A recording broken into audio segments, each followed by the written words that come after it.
दोस्तों 18वीं सदी के अंत तक भारत पूरी तरह अंग्रेजों की कब्जे में आ चुका था। ईस्ट इंडिया कंपनी ने व्यापार के नाम पर शासन जमा लिया था। किसानों पर इतने भारी कर लगाए जाते थे कि वे अपनी जमीन बेचने को मजबूर हो जाते। बुनकरों के हाथ काट लिए जाते ताकि भारतीय कपड़ा उद्योग खत्म हो और अंग्रेजी माल बिक सके। इतनी क्रूरता, अंग्रेजों की इतनी बड़ी क्रूरता थी, यहाँ तक कि दोस्त सैनिक को अपमान किया जाता था। भारतीय सिपाही अंग्रेजों की फौज का बड़ा हिस्सा थे, लेकिन इन्हें वेतन कम मिला करते थे। इज्जत भी यहाँ तक कि कम दिया जाता था और सजा इनको ज़्यादा मिला करता था। धर्म और आस्था पर चोट मारा जाता था। हिंदू और मुसलमान दोनों को लगता था कि अंग्रेज उनका धर्म बदलना चाहते हैं। भारत धीरे धीरे गुस्से से भर रहा था, बस चिंगारी बाकी था। अब दोस्त हम जान लेते हैं कि सन 1857 ईस्वी में अंग्रेजों का विद्रोह का कारण क्या रहा।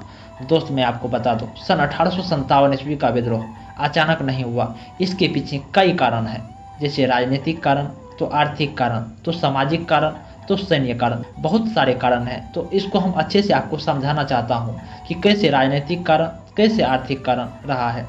दोस्त मैं आपको बता दूं, विद्रोह के कारण राजनीतिक कारण यही रहा है कि डॉक्ट्रिन ऑफ लैप्स के जरिए अंग्रेजों ने झांसी, सतारा, नागपुर जैसे राज्य को छीन लिए, भारतीय आदमी से छीन लिए। और आर्थिक कारण, किसानों पर अंग्रेजों का टैक्स लगाया जाने लगा, भारी टैक्स लगाया जाने लगा और भारतीय उद्योग को नाश करने का अंग्रेजों ने भरपूर प्रयास किया। और सामाजिक धार्मिक कारण यही है, अंग्रेज ईसाई मिशनरियों की बढ़ती गतिविधियों और भारतीय परंपरा में हस्तक्षेप करने लगे। और सैन्य कारण भी यही रहा कि अंग्रेज भारतीय सैनिकों से भेदभाव किया करते थे। तत्कालिक कारण विद्रोह का यही रहा कि अंग्रेजों ने नए राइफल के कारतूस में गाय और सुअर की चर्बी होने की भारतीय सेना को खबर लगी और ये सभी कारण आग की चिंगारी साबित हुआ, जिसने पूरे देश को जला दिया। दोस्त अब हम जान लेते हैं कि सन 1857 ईस्वी में कैसे मंगल पांडे ने अपना बुगुल फूका और कैसे मंगल पांडे ने अपना विद्रोह की शुरुआत की। दोस्त मैं आपको बता दूं, 29 मार्च 1857 बैरकपुर छावनी में यहाँ एक सिपाही खड़ा था जिसका नाम मंगल पांडे था। उसने अंग्रेजी अफसरों पर गोली चलाई। वजह यही थी कि उसे यह पता चल गया अंग्रेजों ने कारतूस में गाय और सुअर की चर्बी मिलाए हैं, जिनकी वजह से मंगल पांडे ने अंग्रेजी अफसर पर गोली चला दी। और मंगल पांडे का मानना था कि हम अपनी आस्था पर चोट नहीं सहेंगे और ये कारतूस हमारी रंगों से जहर घोलना चाहती है। लेकिन मंगल पांडे ने कहा अब बहुत हुआ, हम नहीं सहेंगे। मंगल पांडे पकड़े गए और 8 अप्रैल को मंगल पांडे को फांसी पर चढ़ा दिए गए। लेकिन दोस्त उनके बलिदान ने चिंगारी को ज्वाला में बदल दिया। अब दोस्तों 8 अप्रैल 1857 ईस्वी को मंगल पांडे को फांसी के फंदे पर चढ़ा दिए गए और बात आई 2-3 महीने के बाद 10 मई 1857 ईस्वी में मेरठ में 85 सैनिक ने मंगल पांडे की ये कारतूस की व्यवहारों को देखकर 85 सैनिक ने कारतूस इस्तेमाल करने से मना कर दिया और इन सभी सैनिक को अंग्रेजों ने जेल में डाल दिया। गुस्साए सैनिक ने विद्रोह कर दिया और जेल तोड़ दी और दिल्ली की ओर निकल पड़े। और ये सभी सैनिक दिल्ली पहुंचकर उन्होंने बहादुर शाह जफर को दिल्ली में भारत का सम्राट घोषित कर दिया। और दोस्त विद्रोह की गूंज अब पूरे देश में सुनाई देने लगी। अब दोस्त हम जान लेते हैं कि कैसे ये विद्रोह सैनिक के द्वारा इतना किया गया।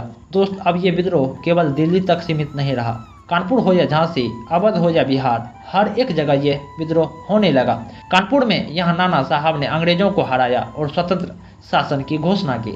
और झांसी में भी रानी लक्ष्मीबाई ने अंग्रेजों को चुनौती दी और रानी लक्ष्मीबाई ने कहा मैं अपनी झांसी नहीं दूंगी। और रानी लक्ष्मीबाई ने घोड़े पर बैठकर अपनी तलवार से अंग्रेजों को परास्त कर दिया। और अवध में भी बेगम हजरत महल ने अंग्रेजों से लखनऊ छुड़ाने के लिए संघर्ष किया। और बिहार में 80 साल के बूढ़े कुंवर सिंह ने भी अपना हथियार उठा लिए।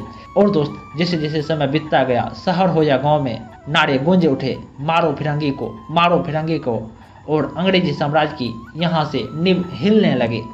अब दोस्त हम जान लेते हैं कि हमारी ये भारत की संघर्ष और बलिदान की कहानी को थोड़ा मैं आपके पीछे परोस देता हूँ। दोस्त मैं आपको बता दूं, भले ही ये सभी संघर्ष हो रहा था, लेकिन अंग्रेज भी बहुत ही ज़्यादा चालाक थे, बहुत ही ज़्यादा संगठित थे और अंग्रेजों ने अपने आधुनिक हथियार और तोपों का इस्तेमाल करना शुरू कर दिया। अंग्रेजों ने पुनः दोबारा दिल्ली को अपने कब्जे में ले लिया और बहादुर शाह जफर को गिरफ्तार कर लिए और बहादुर शाह जफर के बेटे को गोलियां मारकर हत्या कर दिया और उन्हें रंगून भेज दिया गया। झांसी की रानी लक्ष्मीबाई ने ग्वालियर के किले में आखिरकार सांस तक युद्ध किया और तात्या टोपे ने भी लंबे समय तक गुरिल्ला युद्ध लड़ा, लेकिन धोखे से पकड़े गए और फांसी दी गई। नाना साहब नेपाल चले गए और कुंवर सिंह ने 80 साल की उम्र में भी अंग्रेजों को खदेड़ा, लेकिन अंत में शहीद हो गए।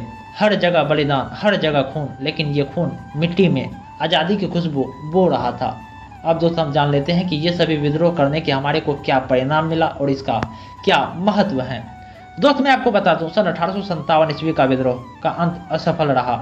अंग्रेजों ने इसे बेरहमी से दबा दिया, लाखों निर्दोष मारे गए, लेकिन इसके बाद बहुत कुछ बदल गया। ईस्ट इंडिया कंपनी का शासन खत्म हो गया और भारत सीधे ब्रिटिश क्राउन के अधीन चला गया। अंग्रेजों ने सेना और नीतियों में बदलाव किए।